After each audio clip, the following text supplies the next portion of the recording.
Hasta el momento hemos revisado cómo hacer estimaciones de intervalos, cómo hacer pruebas de hipótesis en el tema de las varianzas, pero solamente con una. Sin embargo, el tema de la prueba de hipótesis con dos varianzas poblacionales resulta sumamente útil porque va a haber escenarios en tu vida profesional donde vas a tener que hacer comparaciones objetivas entre variabilidades. Si tú haces una comparación entre dos medias, pues ya tenemos la prueba de hipótesis entre dos medias que vimos en los parciales pasados y que te pueden ayudar. Sin embargo, también entran algo que se llaman pruebas o análisis de varianza. Y aquí es donde toma mucha utilidad el tema que vamos a ver. Si bien es cierto, es importante hacer comparaciones entre medias.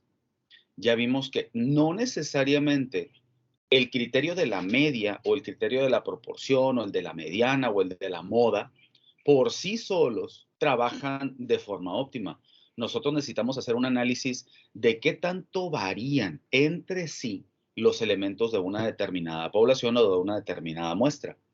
Y ahí es donde entran las pruebas de hipótesis para dos varianzas. Es decir, que si tú tienes dos métodos de producción diferentes o tienes dos productos finales diferentes o tienes dos dispositivos diferentes, los cuales tienes que evaluar de manera objetiva, la prueba de hipótesis te ayuda sobremanera. Y las estructuras que nosotros vamos a ver se analizan a través de una distribución de probabilidad nueva que no habíamos visto hasta el momento, conocida como la distribución F de Fisher. Ronald Fisher es el responsable de esto. Y no solamente, repito, te sirve para hacer pruebas de contraste entre dos varianzas poblacionales, sino que puedes involucrar más. En la materia que sigue, que es estadística inferencial 2, ahí se van a dar cuenta cuando hagan diseños de experimentos. Es decir, que analicen más de dos muestras para hacer inferencias sobre dos poblaciones, dicho sea de paso. Las estructuras que se van a utilizar son exactamente las mismas que hemos visto, solo que reacondicionadas para hacer inferencias con dos poblaciones, de forma tal que yo tengo la estructura para cuando disminuye, para cuando aumenta o para cuando es diferente. Y aquí, pues utilizamos básicamente el mismo criterio, solo que la única pequeña diferencia que se va a presentar es que en las de medias, proporciones y diferencias de medias, yo comparo contra una referencia. De hecho, en la de varianzas que ya analizamos, yo comparo contra una referencia. La media de la muestra comparada contra la referencia. La proporción comparada contra la referencia. Aquí no. Aquí vamos a hacer comparaciones entre dos varianzas. Esa es la pequeña diferencia que se va a presentar. Y para poder hacer la comparación objetiva, igual que en el resto de los métodos, vamos a utilizar algo que se llama estadístico de prueba. El estadístico de prueba se va a llamar estadístico F. Ese estadístico de prueba me va a permitir hacer inferencias a las poblaciones. Sin embargo, recordar que yo estoy trabajando con muestras. Por eso están indicados con la letra S y no con la letra signo. Muy importante también considerar que cuando yo esté haciendo los diferentes análisis de las dos varianzas, típicamente S1 es la varianza más grande del estudio. Si yo estoy comparando dos, S1 representa la varianza más grande y S2 va a representar la varianza más pequeña. ¿Hasta aquí estamos claros? ¿Todo bien? Lo bueno es que ya tenemos la base con todos los temas que hemos visto previamente. Al mismo tiempo, cuando yo quiero utilizar la prueba o el estadístico de prueba F, ese tengo que compararlo igual que en el resto de las pruebas de hipótesis contra un valor crítico proporcionado por una tabla. En este caso son las tablas F. Y al mismo tiempo tengo la opción de poder utilizar el p-value que ya mostramos en el resto de los ejemplos. Y aquí es otra alternativa para realizar la, la inferencia entre dos varianzas. Si el valor del estadístico de prueba F es más grande que el valor crítico, tenemos elementos estadísticos suficientes con el nivel de confianza dado para poder rechazar a la hipótesis nula. Si por el contrario, el valor del estadístico de prueba F no es mayor que el valor F crítico, entonces no hay elementos estadísticos suficientes para poder rechazar a la hipótesis nula. Y la mejor manera de poder revisar este ejercicio, pues es con un ejemplo. De igual manera, la recomendación que yo les hago es poder utilizar las tablas impresas para mejor referencia. Y ahorita vamos a mostrar cómo funcionan esas tablas, porque tienen o se parecen en su operación o en su funcionamiento tanto a la distribución T como a la distribución chi cuadrada, solo que aquí hay una pequeña consideración que hay que hacer. Sin embargo, la forma de funcionamiento es básicamente la misma. Veamos el ejercicio. El ejercicio dice de la siguiente manera, está adaptado para la región. El Colegio Valladolid quiere renovar el contrato de servicio de autobús para el año entrante y hay dos empresas en las que a las que quiere analizar o con las que trabaja. Una se llama Rapidito y la otra se llama Ecobús. Como medida de calidad se va a emplear la varianza en los tiempos. Como nosotros sabemos de casos anteriores, el aspecto monetario es un aspecto sumamente importante. Sin embargo, no siempre es el más importante. Hay aspectos que cobran una relevancia mucho mayor porque tenemos servicios de todos los precios. Y para esta escuela, una varianza reducida significa un mejor servicio o un servicio de mayor calidad. Y para ellos es mucho más importante eso que lo que pueda ofrecer financieramente cualquiera de las empresas. Ahora, si la varianza en los tiempos de entrega o en los tiempos de recoger a los niños o a los clientes en general es la misma entre ambas empresas, entonces ya nos vamos a ir al aspecto financiero. La que ofrezca mejores condiciones, esa. Y no solamente en precios, sino, por ejemplo, en aspectos de cobranza, en aspectos de garantías, si ofrece algún descuento. Entonces, vamos a analizar varianzas en los tiempos. Si la varianza es la misma, voy a tomar una decisión. Si la varianza no es la misma, voy a tomar otra. Si hay una diferencia estadísticamente significativa entre las varianzas, me voy a ir con la que ofrezca la menor. Si no hay diferencia estadísticamente significativa entre las varianzas, me voy a ir con la más barata. O me voy a ir con la que ofrezca mejores condiciones financieras. Al hacer el análisis, encontramos que en una muestra de 15 tiempos de llegada de Rapidito, la varianza muestral es igual a 48. Y en una muestra de 10 tiempos de llegada de la empresa Ecobús, la varianza muestral es de 20. Este es un aspecto también sumamente importante. Cuando nosotros hacemos análisis o queremos hacer inferencias entre dos varianzas poblacionales, los tamaños de la muestra no necesariamente tienen que ser iguales. Eso nosotros lo revisamos cuando veíamos los intervalos de confianza, perdón, entre dos poblaciones o entre dos medias, y también lo vimos con las pruebas de hipótesis entre dos medias. E hicimos ejemplos donde tomábamos tamaños iguales de muestra, pero también hicimos ejemplos con tamaños diferentes. Esto significa que no necesariamente tienen que ser los mismos parámetros, el mismo tamaño de la muestra. Con base en esta información, se pide plantear en el inciso A las hipótesis nula y alternativa correspondientes. Y en el inciso B, me pide que con un nivel de significancia del 0.05 establezca las conclusiones. Ahora veamos. Tengo las dos empresas. Una es Rapidito.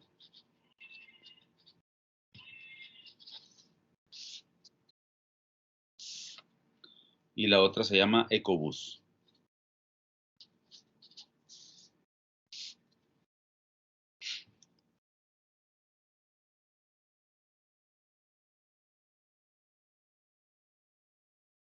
El tamaño de la muestra para la primera empresa es de 15. El tamaño de la muestra para la segunda empresa es de 10. 15 tiempos, 10 tiempos. Yo los coloqué de esta manera, puesto que ya más o menos identifiqué previamente quién era el que presentaba la varianza mayor y quién la varianza menor. Y en el caso de la empresa Rapidito, la varianza muestral es de 48. Es decir, yo tomé los 15 tiempos de entrega y calculé la varianza. Y lo mismo hice con la empresa Ecobús. La varianza muestral fue de 20. Los primeros elementos que yo necesito determinar para poder hacer mi inferencia son los grados de libertad. Los grados de libertad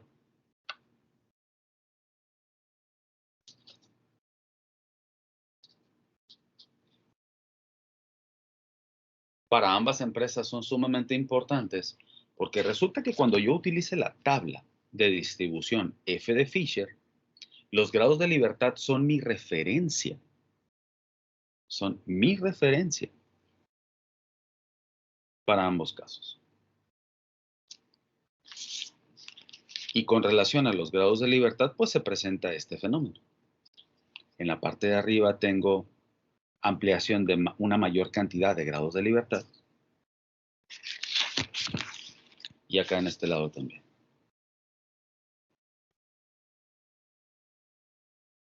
Veamos entonces, ¿cuántos grados de libertad tengo con la empresa Rapidito?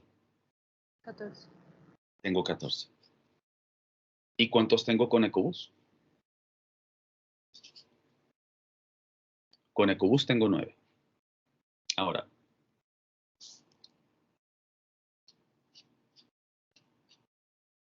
¿cómo le hago para calcular el valor F del estadístico de prueba? Ahí lo tengo en pantalla. Significa que el valor F que voy a encontrar se va a obtener haciendo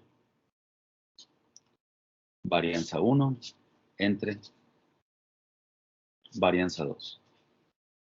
Eso nos lleva a tener 48 entre 20. El valor del estadístico de prueba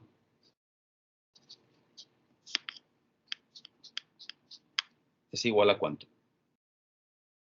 2.4. Es igual a 2.4.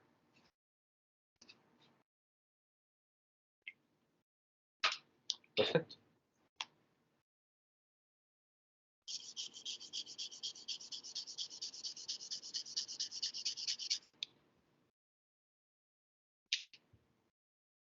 Ahora, vamos a utilizar la distribución F porque yo requiero el valor del estadístico, el valor crítico para hacer la comparación con el estadístico de prueba.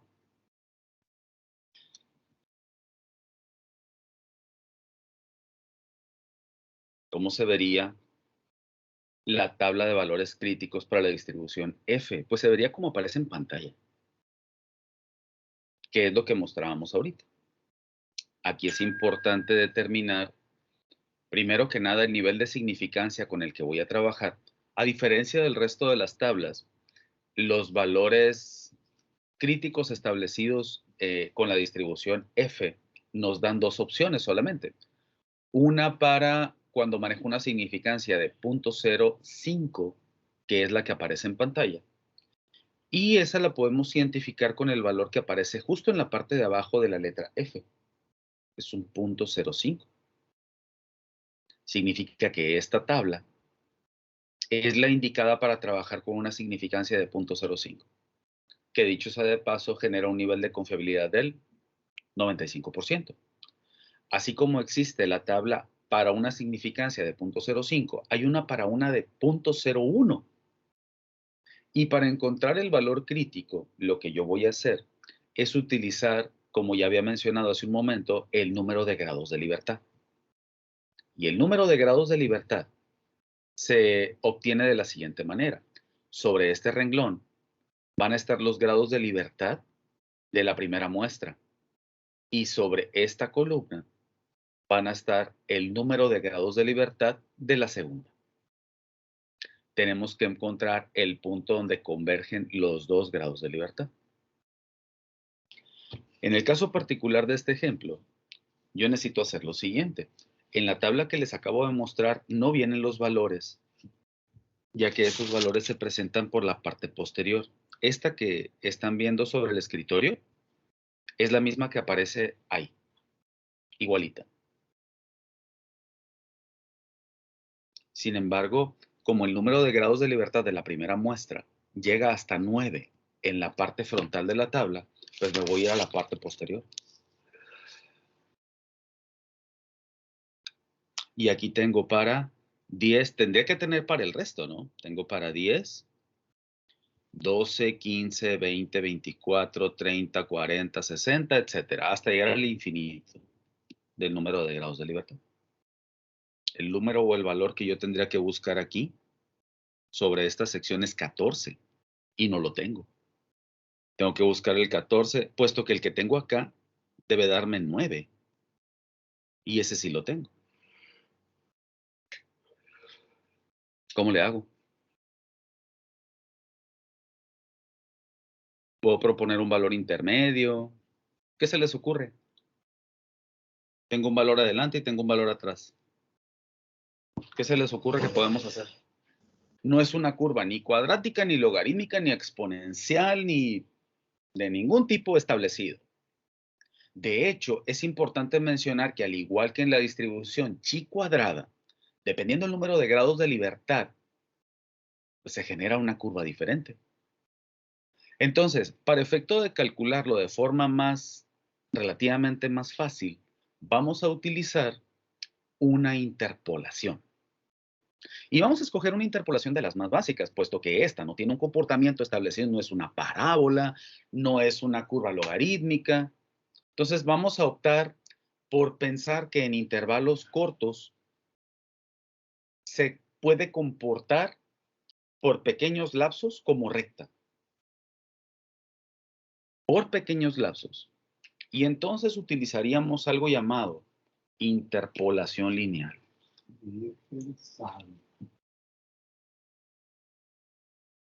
Y la interpolación lineal sugiere que si yo tengo dos valores ubicados en los extremos y quiero encontrar un valor intermedio, pues basta con hacer una sustitución. ¿De acuerdo? Veamos, ¿cuáles son los valores con los cuales yo cuento? Cuento con el valor de 12 y cuento con el valor de 15. ¿Y cuál necesito yo? Necesito el 14. Es correcto. ¿Qué hago entonces?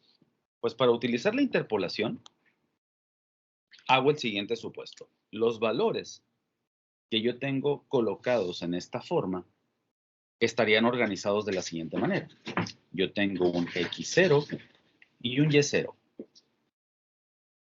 Tengo un valor de X, que es el valor intermedio, y tengo un valor de Y, que es el valor intermedio. Y tengo un valor de X1 y un valor de Y1, que son los valores que se encuentran en los extremos. Entonces, si yo intento obtener los valores para poder hacer la interpolación, tendríamos lo siguiente. Yo me voy a ir a los 9 grados de libertad. Lo voy a tomar como la Y. Tengo X, tengo Y. ¿De acuerdo? Entonces, vamos colocándolos. El valor de 12 con 9 grados de libertad sería 12, 3.07. Aquí está la primera coordenada. 12, 3.07. Voy con el de 15.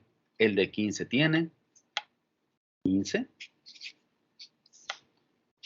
3.01. ¿Cuál es el que me interesa saber a mí? Me interesa saber el de 14. Me interesa saber el de 14. Entonces aquí el de 14, a quien no conozco, es al valor de Y. ¿Qué es lo que voy a hacer? Sustituir valores. En la interpolación te quedaría lo siguiente.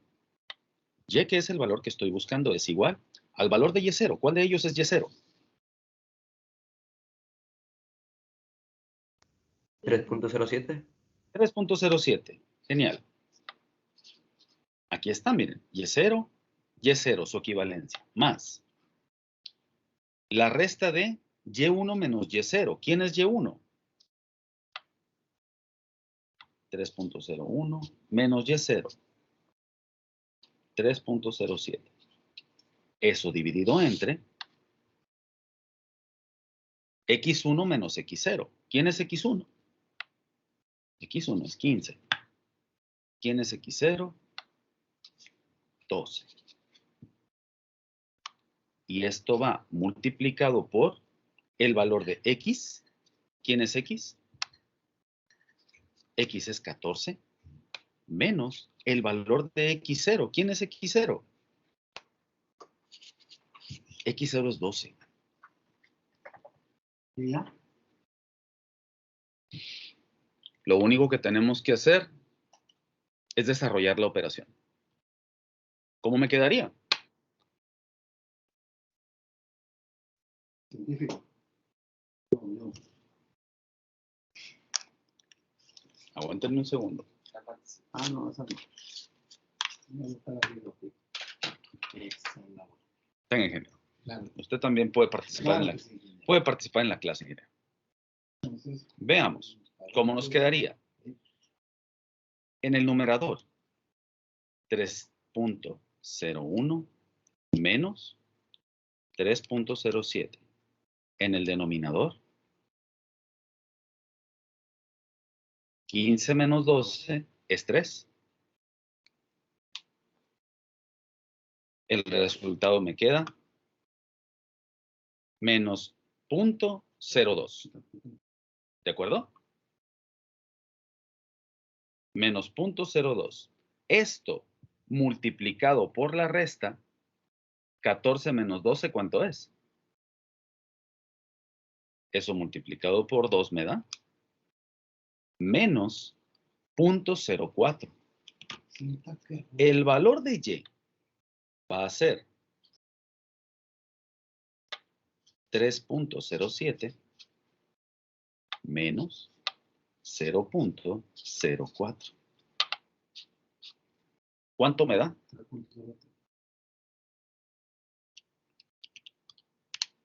3.03. El ingeniero le dio lo mismo.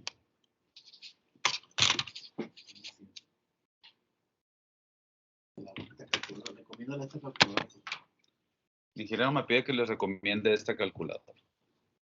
Y mira. todo y un solo paso se hacen los desarrollos. Muy bien, entonces ya tenemos. ¿Qué es lo que acabamos de obtener aquí?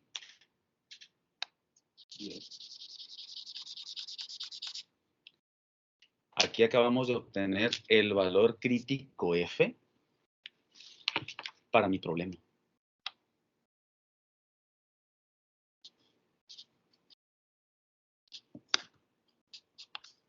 Y ese valor crítico F es igual a 3.03.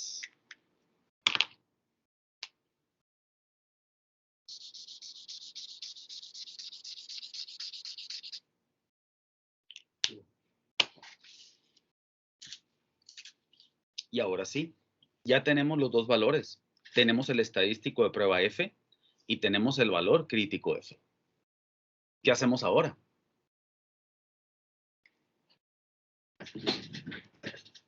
Prueba de hipótesis.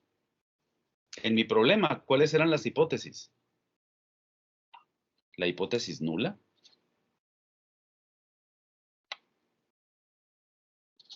Era que S1 al cuadrado era igual a S2 al cuadrado. ¿Por qué igual? Porque estamos intentando tomar la decisión entre ambas varianzas. ¿Quién era la alternativa?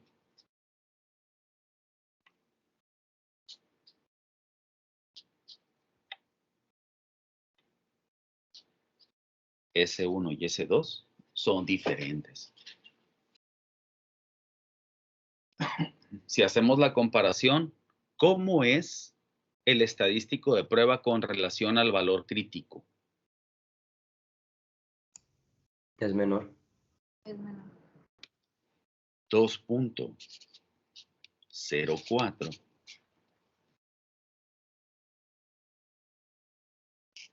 es menor que 3.03. Esa es la comparación. Y esta comparación, ¿en cuál de los dos criterios entra?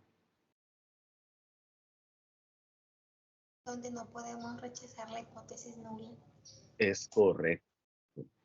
A pesar, ojo, a pesar de la gran diferencia que existe, aparentemente no, de la gran diferencia que existe entre ambas varianzas, este es más del doble, resulta que si nosotros hacemos el análisis con un 95% de confianza, acorde con el criterio de rechazo, no tenemos elementos estadísticos suficientes para poder decir que son diferentes. De hecho, este es uno de los conceptos con los cuales nos hemos peleado desde el principio, porque yo puedo ver que en efecto sí son diferentes. ¿Sí están de acuerdo?